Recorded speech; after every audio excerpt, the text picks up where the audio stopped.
আজ ৬ এপ্রিল রবিবার সারা দেশ জুড়ে পালিত হচ্ছে রামনবমী। রামনবমী উপলক্ষে মুরারইয়ে শোভাযাত্রা বের হয় এদিন সকাল ৯:৩০ নাগাদ। মুরারই রেলগেট থেকে শোভাযাত্রাটি শুরু হয়, গোটা মুরারই বাজার পরিক্রমা করে।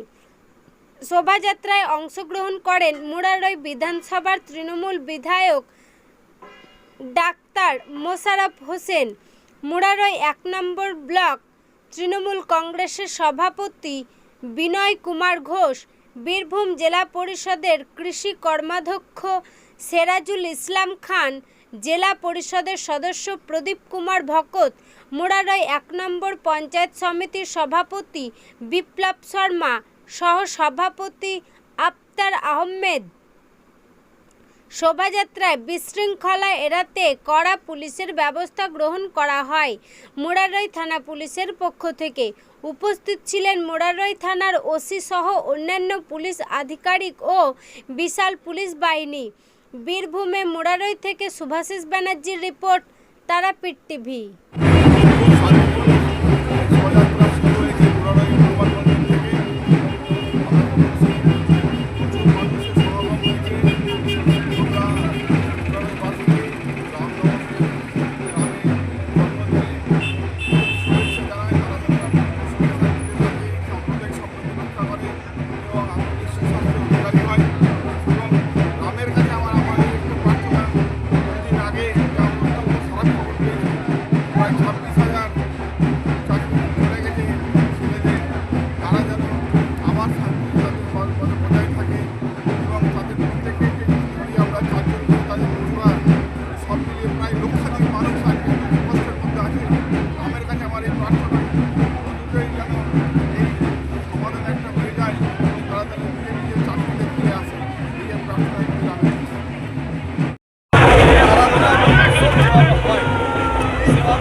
বিজেপিরা আছেন, বিজেপিরা আছেন।